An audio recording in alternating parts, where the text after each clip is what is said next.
देखिए ये जो इशू चल रहा है यहाँ पे ताइवान में, तो अमेरिका इतना दूर है, तो अमेरिका को चारों ओर से घेरना है। अमेरिका का जंगी जहाज हमेशा हिंद महासागर में रहते हैं, तो जहाजों को अक्सर मेंटेनेंस की जरूरत होती है। जितनी बड़ी जहाज मशीनरी रहेगी उतना मेंटेनेंस, एक छोटे से साइकिल में कम मेंटेनेंस, मोटरसाइकिल में उससे ज्यादा, कार में उससे ज्यादा, ट्रक में और ज्यादा। तो ये भारी भरकम जहाजों को मेंटेनेंस बहुत ज्यादा जरूरत होती है। तो हम लोग बहुत पहले लेमुआ समझौता कर लिए थे अमेरिका से। तो इधर ही हम लोग के बीच में ये भी बात चल रही थी कि हिंद महासागर में जहाजों को मेंटेनेंस करने के लिए वापस अमेरिका न जाना पड़े, यहीं पे कोई व्यवस्था कर जाए। तो ये बुढ़ऊ जो बोले हैं मोदी जी से कि भाई व्यवस्था कीजिए यहाँ पर, तो चेन्नई में लार्सन एंड टुब्लो एलएनटी ने एक बहुत बड़ा डॉकयार्ड बना दिया जो मेंटेनेंस सेंटर के लिए। अमेरिका इसकी बहुत गहनता से जांच किया, क्योंकि अमेरिका के जहाजों की साइज बहुत बड़े होते हैं। तो अमेरिका ने कहा कि ये जहाज मेरे, ये डॉकयार्ड मेरे लिए फिट है। अगर हिंद महासागर में किसी भी जहाज को कोई प्रॉब्लम होगा तो वो चेन्नई में जाके अपना मरम्मत करा सकता है। और इसी बीच अमेरिका का जो जहाज है वो चला आया है इंडिया में। इसका नाम है आपका यूएसएनएस। किसी भी देश के जहाज के लास्ट में नेवल शिप लगा रहेगा। अब उसका कौन सा देश है बस आगे, जैसे इंडिया का है तो आईएनएस लगा रहेगा, पाकिस्तान का रहेगा तो पीएनएस लगा रहेगा,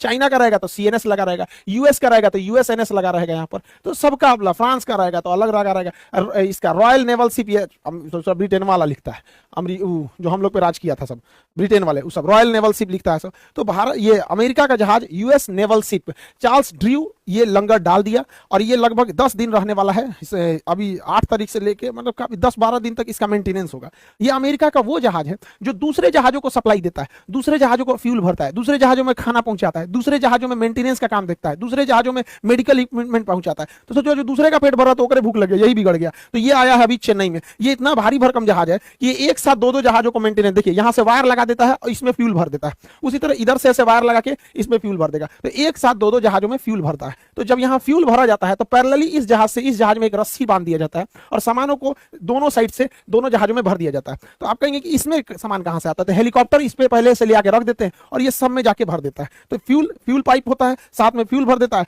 और इसी तरह देखिए ये मोटा वाला जो पाइप आ रहा है, ये मोटा वाला पाइप जो इस तरह से आ रहा है ये फ्यूल के लिए है, और एक लंबा से ये तार गया जिसमें शीशे लटकाया गया है ये सामान। अब इसके अंदर सप्लाई है गोला बारूद हथियार। बीच मैदान में अगर गोला बारूद खत्म हो जाएगा तो बंदरगाह तक थोड़े आएंगे। तो जहाजिया अमेरिका का बिगड़ गया है और ये आया हमारे यहाँ बनवाने के लिए। सोचिए भारत के लिए कितना गर्व का विषय है। और हो भी क्यों नहीं, दुनिया का सबसे पहला बंदरगाह भारत में था, लोथल बंदरगाह सिंधु सभ्यता में। तो हम लोग के पास तो पहले से थी टेक्नोलॉजी, अब धीरे धीरे निखर रही है। तो जब अमेरिका अपना जहाज बनवाने आएगा तो फ्रांस भी आएगा, ब्रिटेन भी आएगा, सब आएगा सब यहाँ पे। तो ये भारत के लिए एक बहुत अच्छी खबर है यहाँ पे।